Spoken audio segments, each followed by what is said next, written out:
तू कहाँ गइल रहा? घर में हलचल मच रहल बा, तू बाहर घूमत रहेला। ठीक बा, चला टेम्पो लावल जाए। हमनी के गांव छोड़ के जाए की जरूरत नहीं है तू दीदी। पागल हो गए बाड़ा का? इतना होखला के बाद भी गाँव में रहबा? ना दीदी, अब गांव छोड़ के ना जाए पड़ी। हमनी के सब समस्या सॉल्व हो गई। मतलब हमनी के काम से ना निकालल जाई। हमनी पहले की तरह गांव में रह सकत बनी। ऐसन के कहलस विरूपाक्ष शास्त्री का? ना, सच्चिदानंद भाई। शास्त्री जी से सच्चिदानंद भाई हमनी खातिर बात करी है, कहले हैं कोनो कारण से तू लोग गांव छोड़ के मत जा, एकर जिम्मेदारी हम लेता नहीं, कहले हैं। ऊ कहले त तू उनकर बात मान लेला? तार दिमाग खराब बा। चला गाड़ी पकड़ी। सही कह रहल बानी दीदी, हमनी के कहीं ना जाए पड़ी। हमार बात मानो।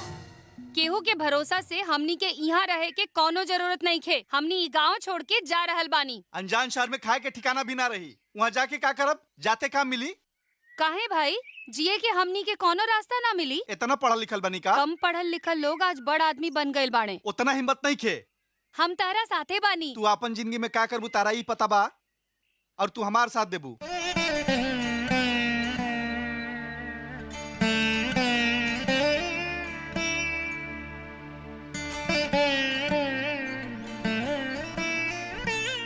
ए गांव से तू लोग के ना जाए देब। सच्ची भाई हमरा से बहुत प्यार से कहले हैं।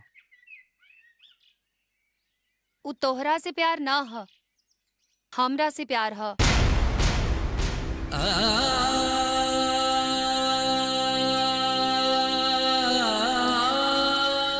ओकरा बारे में हम तहरा से बात ना कइल चाहत रही, लेकिन तू ही हमरा के मजबूर कर देला बोले खातिर। वो मन में हमेशा हमरा बारे में सोचत रहेला। वो कैसहू हमरा के पावे के जिद करके बैठल बा। ओकर नजर एकदम सही नहीं खे। कहत रहेला कि कभी ना कभी हम ओकरे होखब। के करा से? आपन दोस्त सबसे बंगारी सुन के हमके बतैलस। ये बंगारी कहाँ बा? हमनी सब गांव छोड़े जा रहल बानी, वही जानत बा।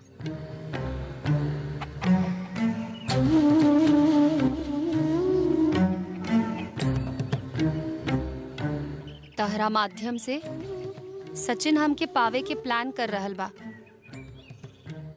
तू हमार भाई हवा, लेकिन कुछ बात हम तहरा से नहीं कह सकत। तहरा जगह पर भाई ना होके बहन होके तो हम ओकरा से कह के रो देती। कितना स्वार्थी हो गइल बानी न हम। ए बारे में हम तनिको ना सोचनी। मर्द ही दुनिया के समझेले, लेकिन लड़की के मन के ना समझेले। माफ कर दा।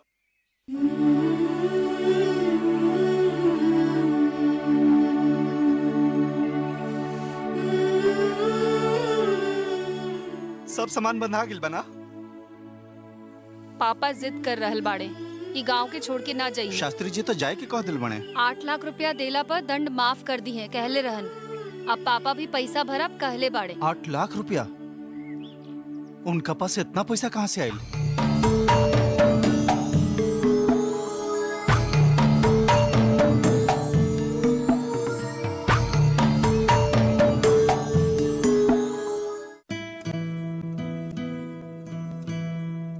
माँ,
बस। रउआ एकरा बारे में हमरा से कहले नहीं का? इतना साल से हमने इतना तकलीफ उठा रहल बानी तो रउआ हमनी से काहे छुपावनी? ई घर में हमार कितना इज्जत बा हम समझ गई नी।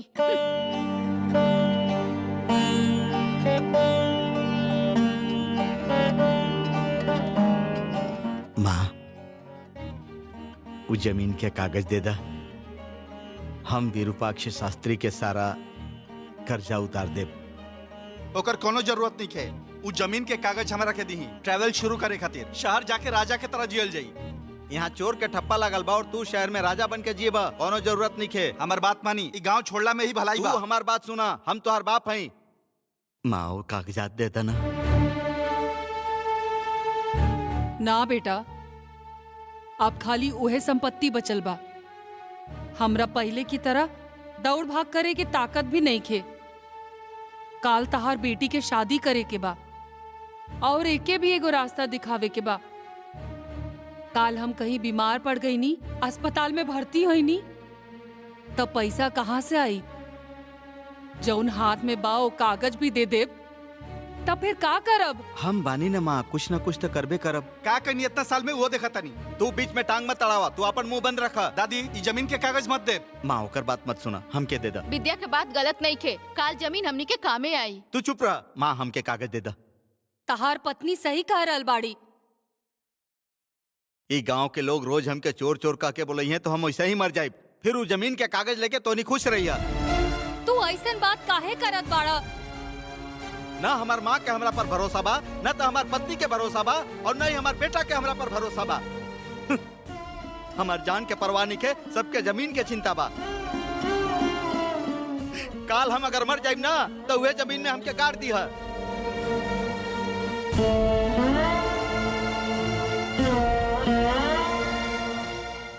नाराज मत होखा शिखर,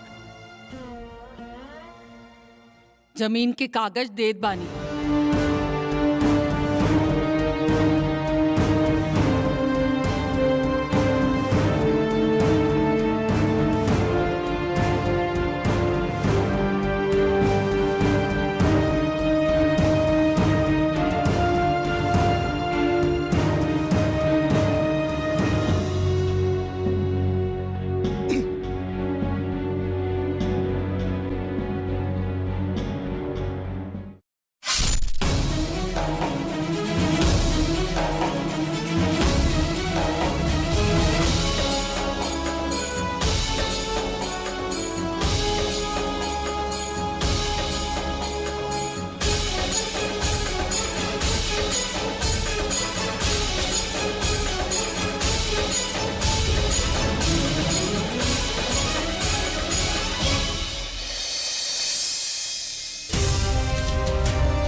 त्रिपुर सुंदरी।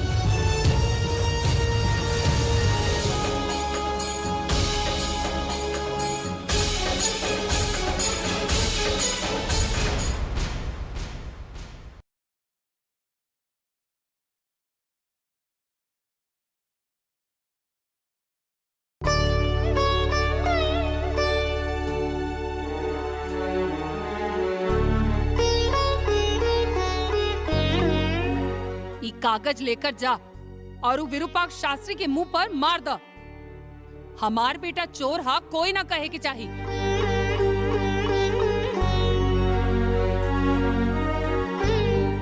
इतना बड़ जमीन के कागज उनका के दे दे, हम ना ओके दे। तो के पता नहीं के तू बच्चा बाड़ा, ये हमारी इज्जत के सवाल बा। अगर वही कागज दे दे तो लोग सोचिए कि शायद चोरैले बनी ऐसे दे रहल बनी, फिर भी चोर के ठप्पर हुआ पसे ना जाई, हम ना जाए दे। ए दा हमके, बेकार के बात मत करा। चोर कहावे से बेहतर बा कि 8 लाख रुपया उनकर मुंह पर मार के इज्जत से रहब। सुनी जी, विद्या के बात मान जाई। अब हमने के यहाँ रहे के का फायदा, शहर जाके अपन जिंदगी शुरू कैल जाई। इतना साल में हमनी दोनों अपन बच्चा खातिर कुछो ना कईनी। अब जौन बाकरो के बर्बाद मत करी ना। तहरा जौन सही लागे उ करा। हमरा खातिर अपन बेटा जरूरी बा। तू ही ना रहबा त जमीन रख के का करब? आगे पढ़ावे खातिर तो पैसा ना रहे, अब एकरा खातिर आ गेल पैसा। हमार दादाजी के जमीन है, हम कुछ भी करी तोरा ऐसे का लगा दिया। हाँ लगा दे। पापा टेम्पो आ गई। ओके वापस कर द। बक्सर वाला जमीन के कागजात हमके मिल गई। एकर कीमत का बा हम पता लगा के आवत बानी। फिर यही गांव में रहे के पड़ी का? हमनी जाए के सब तैयारी कर ले बानी। ए तू चुप रह, सब तोहरे वजह से हो रहल बा। ये गांव छोड़ के हम कहीं नहीं जाए वाला, इहे गांव में रहब।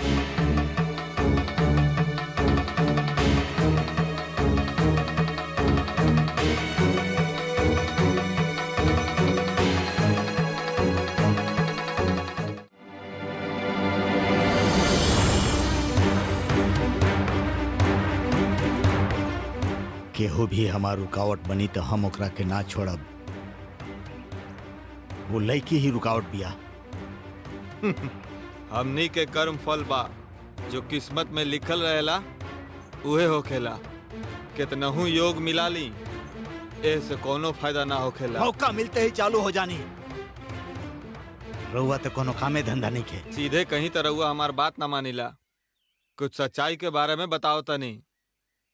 का है? शेखर माँ के सॉल चोरी के ले रहे का? ऊ राउर पैर पकड़ के गिड़गिड़ाई, लेकिन रउआ ओकरा माफ ना कईनी। माँ के मंदिर में रउआ ओकरा सजा देनी है। ओकर बेटी सुंदरी के बहुत तकलीफ देनी है रउआ। ऊ माँ रउआ के माफ करी है, ऊ राउर साथ दी है ना। ओ सुंदरी हमेशा माँ के बुरा भला कहले। ओके माँ कब वो बचाई है का? रउआ ये बातें नहीं समझत। ऊ बुरा भला कह के भी माँ के ही याद करत रहेले। रउआ कुछ भी कहीं, माई हमेशा ओकरा प्यार दी है। रउआ मानी या ना मानी, माँ त्रिपुर सुंदरी नाम के वो लड़की के हमेशा प्यार देते रही हैं।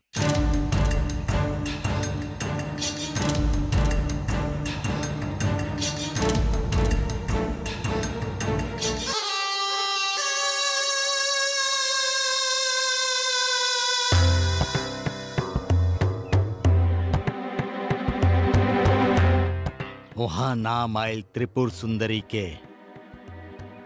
अगर वो सच में माँ के नाम होखित त वहां माँ त्रिपुर सुंदरी के नाम आयल रहित। ऐसे हमार साधना में रुकावट माँ त्रिपुर सुंदरी नहीं डालत, बल्कि वो शेखर के बेटी त्रिपुर सुंदरी डालत पिया।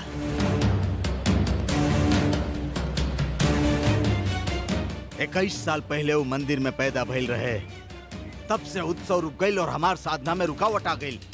वो दिन भी रुकावट बने वाली यह सुंदरी रहे, और आज भी हमार साधना में रुकावट बने वाली यह त्रिपुर सुंदरी बिया।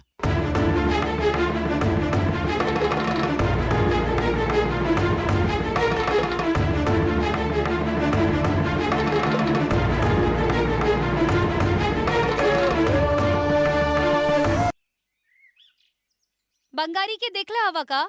ऊ यहाँ कहाँ होई? चप्पल स्टैंड में जाके देखें। अभी हम देख के आई नी, वहाँ नहीं खे। कुछ देर वो एजा रहे, कुछ देर वो एजा बैठल रहे, पता ना कहाँ गइल। बंगारी के देखला हवा? तू तालाब के पास होई ओइजे देखी।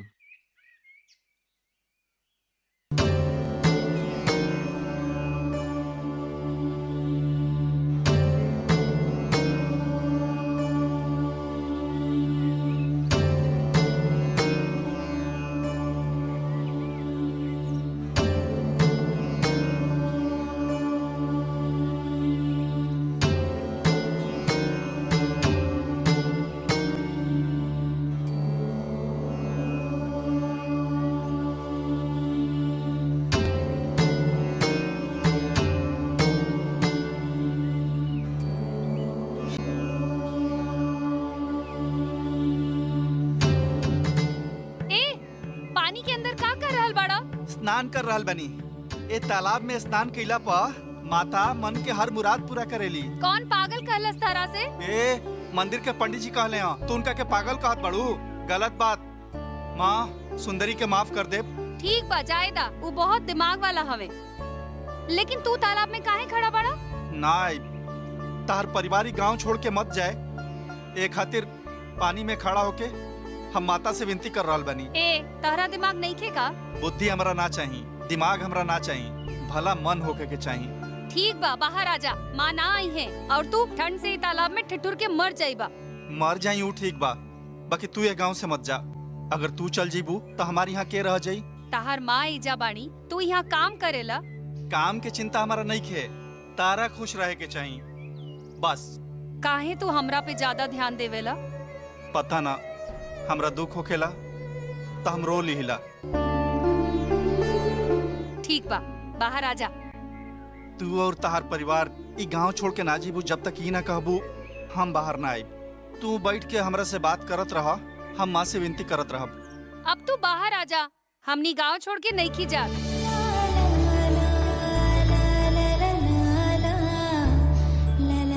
तू साँच कह रहल बड़ू का? हम काहे झूठ कहब?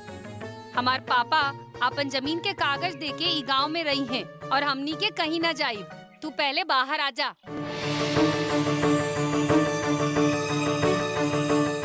देख लेलू ना माँ, तू लोग के एक गांव से ना जाए दिली। माता रउआ हमार मन्नत पूरा कर देनी माँ। माँ मन्नत पूरा कैली की ना हम नहीं खे जानत, लेकिन हमारी गांव छोड़ के जाए के किस्मत नहीं खे। ठीक बा, तू बाहर आजा। रुका, ए रुका रुका रुका ना माँ। धन्यवाद माँ।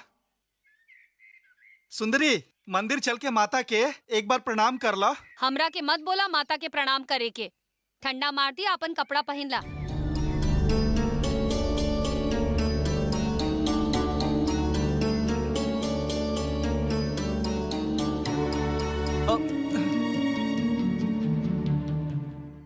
का हो? तालाब में काहे खड़ा रहा? सुंदरी गांव छोड़ के ना जाए एक खातिर। ओह, सिर्फ सुंदरी? ना, ओकर परिवार ही गांव छोड़ के ना जाए एक खातिर। सुंदरी ये गांव छोड़ के शहर जाता रही? गलत बात के कहलस? काहे सुंदरी गांव छोड़त बाड़ी? पता ना, ई कहल मुश्किल बा। माई के बारे में ना सोचली? माता सभे के भला करे लिए से। सुंदरी के बारे में तहार मन में का बा? वो बहुत अच्छा लड़की है। और कुछ तो? और कुछ मतलब? प्यार मतलब? जा ए तरफ।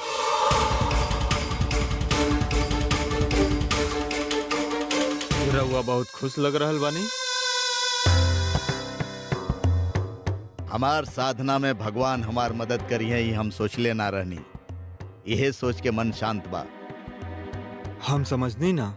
हम जाने अनजाने में उस सुंदरी के गांव छोड़े के फैसला सुना देनी, और ये माँ के इच्छा रहे। वो ना रही तब कोनो रुकावट ना हुई, और हमार साधना देवी स्वीकार कर ले बाड़ी और हमार हिम्मत बढ़ावत बाड़ी। यही से हम खुश बानी। तराउर माँ के विरोध में काम करे के लक्ष्य बा का?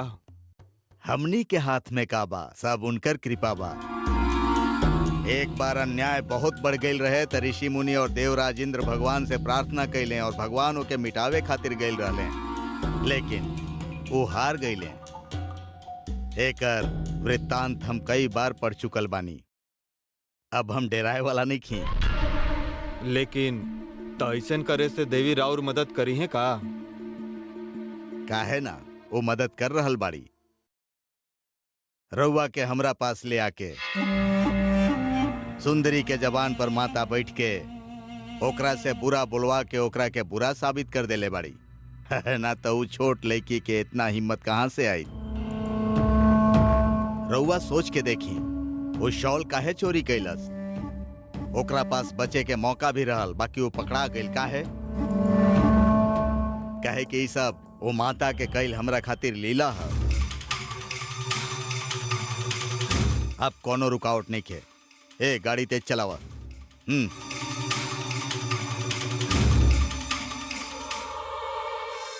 पापा कैसन कल चाहत रहे का? वो चोरी नहीं कैले बेटा। हम उनका के चोर नहीं कह रहा, तब जमीन के कागज दे रहा बना। हमने के पास कोनो रास्ता नहीं खे बेटा। ये कैल उनके भी पसंद नहीं खे। हमने अभी तक बहुत तकलीफ उठैले बानी, तू हो जाना तारा। आज से पहले वो कागज के बाद कबो ना कैले, बाकी ई बार तो बहुत हो गई। हमने क्या करती बतावा? तब फिर जिंदगी भर ऐसे ही रहल जाई का? एगो झंझट जाला ना कि दोसर आ जाला? ना बेटा, इस समस्या हमनी तक ही रहे दा। तू और सुंदरी अभी ले बहुत दुख सहले बाड़ा। अब तू दोनों के खुश रहे के चाही। खाली मुंह से काला से ना होके कि खुश रहा। यहाँ सब रास्ता बंद हो रहा बा। काहे बेटा तू अभी ऐसन बात काहे करत रहा? हम सही बात कर रहा बानी माँ, लेकिन रउआ सही समझ नहीं की रहा। हमार खेले के उम्र में रुआ लोग हमारा के काम पर लगा देनी। अब का जिंदगी भर दूसरा के दिल पगार पर जिंदगी काट दी का। तू सब जाना तरह विद्या, हमनी तारा से कुछो नहीं छुपौले। तहार पिताजी काम कैले लेकिन जानबूझ के नुकसान ना कैले। ई सब हमनी के बदनसीबी बा, यही से भइल। तू उनका के बैठल देखले बड़ा, वो काम कर कर के थक गइल बड़े। रुआ खाली उनके सपोर्ट करीला। इस सब कुछ के उहे कारण बने। अब बाचल खुचल जमीन भी बेच दी है। हालाते ऐसन बा, उ का कर सकत रे? बेटा की जरूरत उनका ना दिखला ना। हमार पढ़ाई खातिर पैसा ना रहे, ट्रेवल्स खातिर पैसा नहीं खे, सुंदरी के शादी के ना सोचस, दंड के पैसा भर के गांव में रही हैं। काहे खातिर? जौन जगह पे जी रहल बानी ओके छोड़ल मुश्किल बा। बिल्कुल ना। सुनीता मुसी से दूर निखन जाइल चाहत।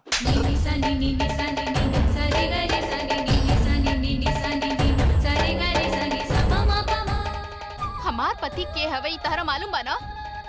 उनकर और सुनीता के कोनो संबंध नहीं थे। रिश्ता के बात भइल रहे लेकिन भइल तो ना।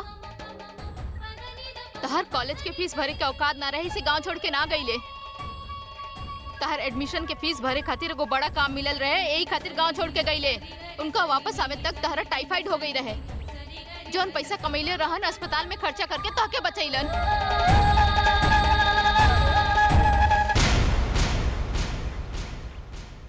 बहुत बार हमरा सामने तहार पिताजी रोवत रहलन काहे कि तहरा के कॉलेज में भर्ती ना करा पैलन। हमनी गरीब हई, खाए के दिक्कत बा, लेकिन हमनी नीच ना हई। आपन पिताजी के बारे में तू ऐसन बात कबो मत कही है।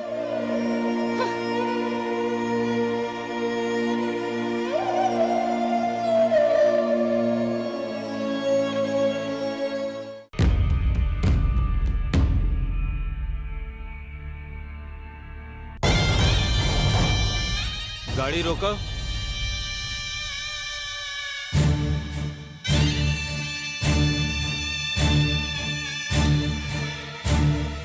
गाड़ी कहे रोकवई नहीं? ए समय रारू गांव में गईल ठीक नहीं खे। के कहलस? चंडी के हुकुम बा। हम गांव में जाइब तो उनका का समस्या बा? समस्या उनकर ना राउर बा। कुंडली के अनुसार रउआ अभी गांव में प्रवेश कईल ठीक नहीं खे। रउआ गांव में जाइब तो अंजाम बुरा होगी।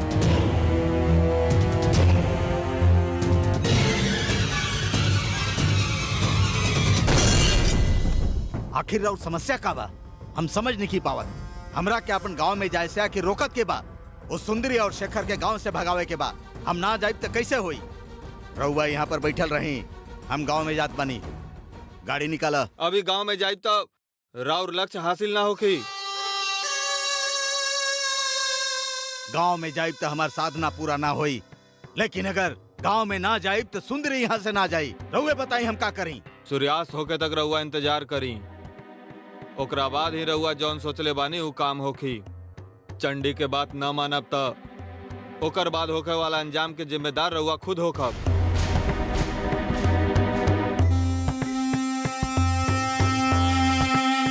तू गांव में जा और का हो रहल बा देख के आवा।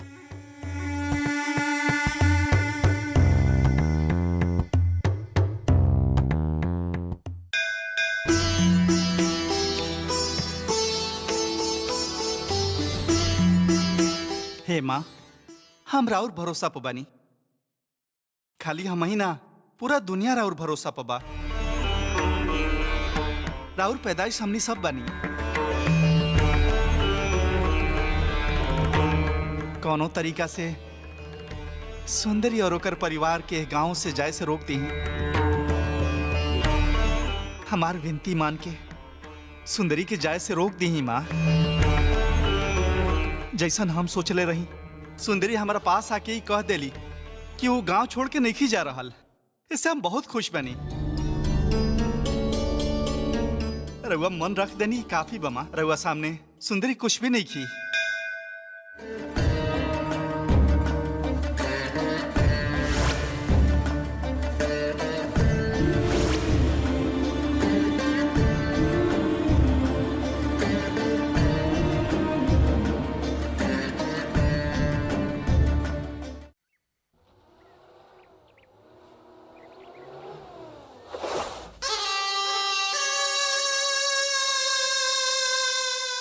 शेखर गांव से जाए के तैयार बकाऊ हमारा इंतजार कर रहल बा ना?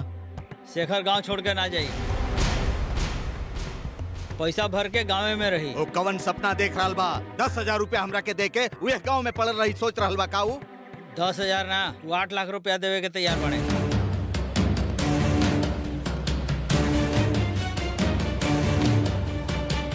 उनकर गांव में 8 लाख रुपया के जमीन बा, लगाता उहे दी हैं।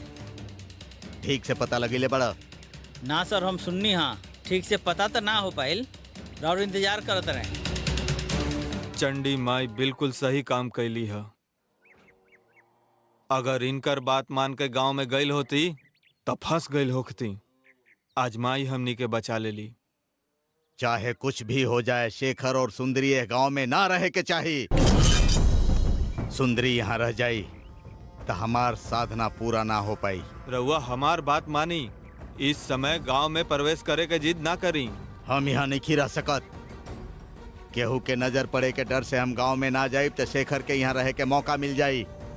हम ऐसा ना होके देव। सुंदरी गांव में ना रहे के चाहिए।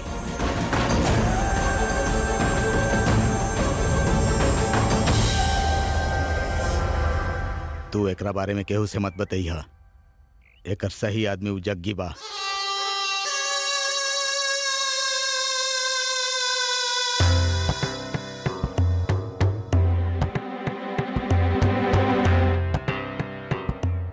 रउआ ओकर कान में का बोलनी है?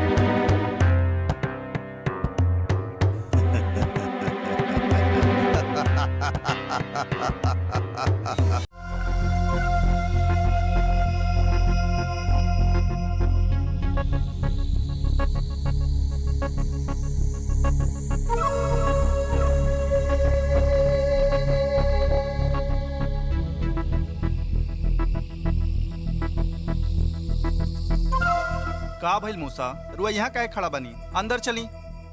भाई का कहीं पता ना। भाई अंदर बने का।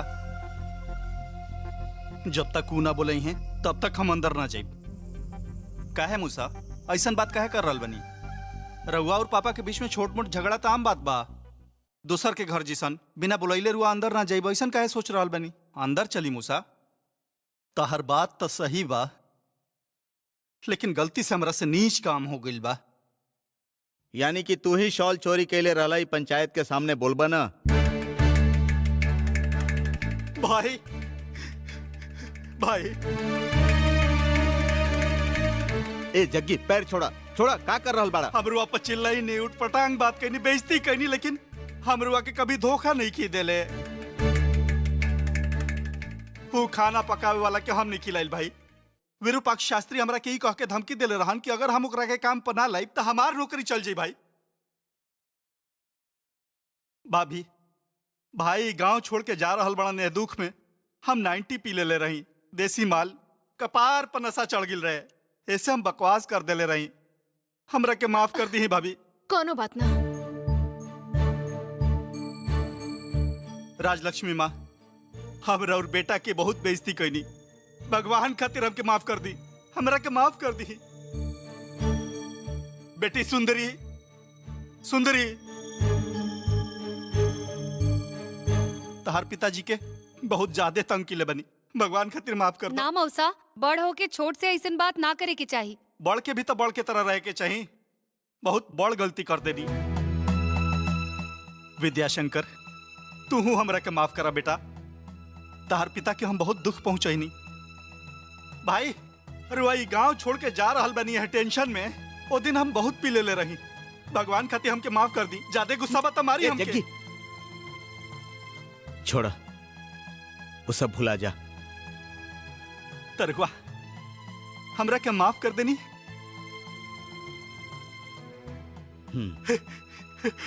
भाभी भाई हमरा के माफ कर देले। एक गिलास पानी दी। राजलक्ष्मी माँ, भाई हमरा के माफ कर देले। भाई हमरा के माफ कर देले। सुंदरी, विद्याशंकर, भाई हमके माफ कर देले। भगवान भाई माफ कर देले।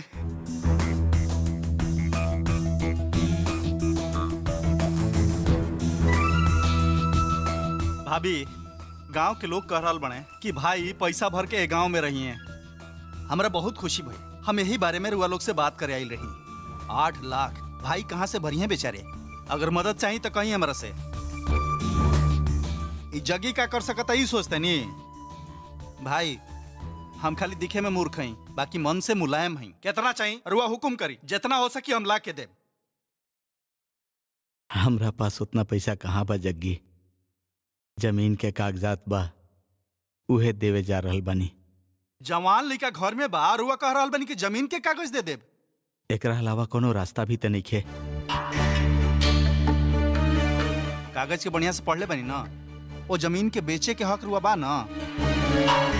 कागज के एक एक लाइन बढ़िया से पढ़ के ही उनका के देब।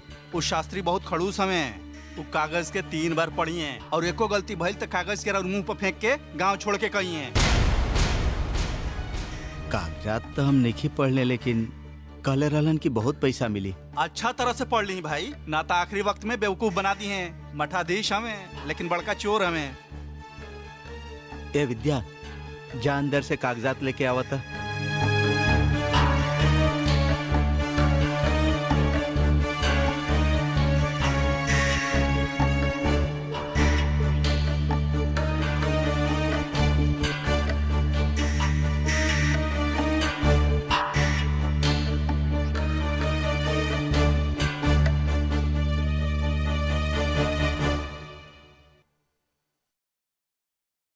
कागज के देख के तो पता चल रहल बा कि एकरा में कोनो प्रॉब्लम नहीं है, लेकिन रुआ जमीन बेच रहल बनी सोच के बुरा लग रहल बा।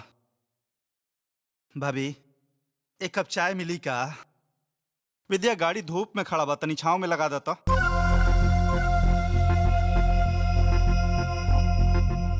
एकरा के पेटी में रखे के बा।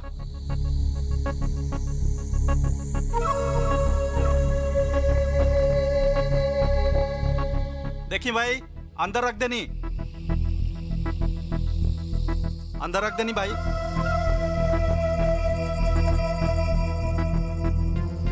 अभी चाय बन गई का?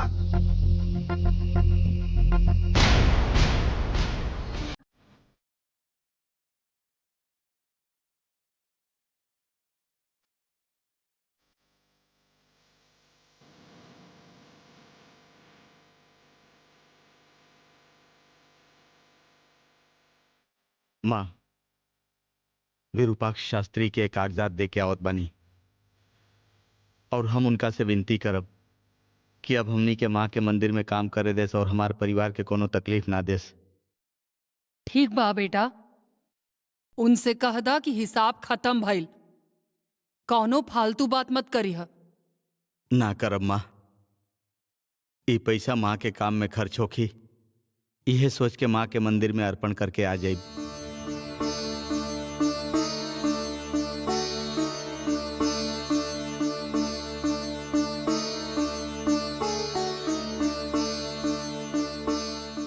माँ, कागजात देखले बानी का?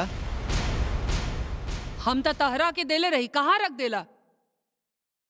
हम तो इहमे रखले रहनी माँ। ललिता, ललिता, वो कागजात देखलू हा का? तो वो हमरा के देले नहीं का रखे खातिर, हम काहे कागजात रखब? फिर कहाँ गइल होखी? कहीं ना गइल होखी, उहे होखी। हमनी 4 गो लोग बानी, चारों में के लिही? इहमे ते रखले रहनी, कहाँ चल गइल?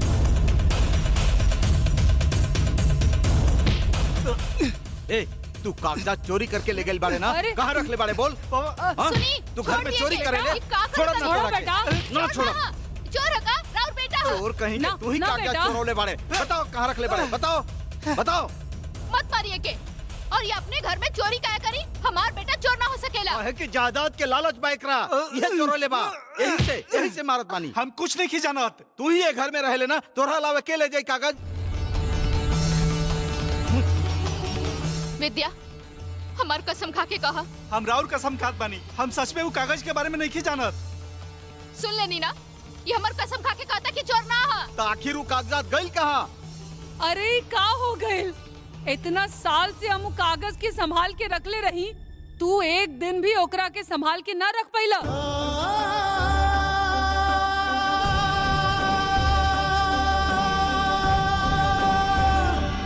पापा, मौसा वो कागज पेटी में रख ले रहन का?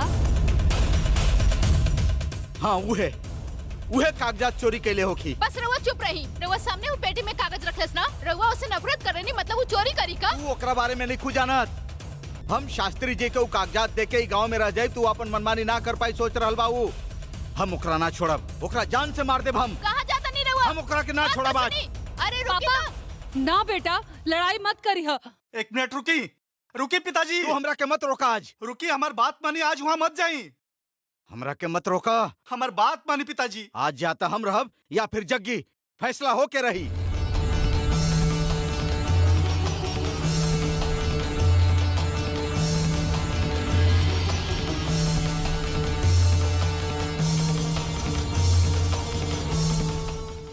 अरे हे, तू हमारा घरे आके ऐसा हरकत काहे कर रहल बड़ा? यार दिमाग खराब हो गया का? तोरा जैसन गंदा इंसान के हम जानीला। वो दिन हमरा घर में आके का कइला? तू हमार पैर पकड़ के माफी मांगत रहला ना, और अब ऐसा नीच काम करत बड़ा लोफर। ए ढंग से बात करा, दिमाग खराब हो गइल बा का? ऐसे बेकार के बात क्या कर रहल बड़ा? पागल हो गइल बड़ा तो पागल खाना में भर्ती हो जा। पैसा चाहिए तो कहो, तारा जितना पैसा चाहिए हम तारा के लाके देत बानी। अरे इतना साहस है तू हमरा के पागल कहबा? का सोच के तू चिल्ला रहल बड़ा? का के ले बड़ा तोरा पता नहीं के? हमरा घर में चोरी के ले बड़ा तू। देखा चोर कहबा तो परिणाम बहुत बुरा हो की बता दे रहल बानी। मुंह बंद करा, तोहरा औकात हम जानत बानी। मंदिर में आवे वाला किराना सामान तू बेच देवेला हम नहीं जानत का? विद्याशंकर, अपन पिताजी के यहाँ से ले जाना था, इनकर बहुत बुरा हाल हो के। तोहरे बेकार के धमकी यहाँ नहीं चले वाला। कागजात चोरी के ले बड़ा ले आके दा। कौन कागज? हमार जमीन के कागजात। तारा सामने ही तो हम पेटी में रख देले रही। रखे के नाटक कैला लेकिन रखला ना। अनहर कुकुर बतासे भूखे वाला हाल बात हार जा यहाँ से, समझ ला। तू कागजात देबा की ना? हमारा भी होखी तब ले दे। इज्जत से कागजात दे दा जग्गी। अरे नहीं खे। देखा ठीक ना होई। हाथ हटावा। तोहरा के तो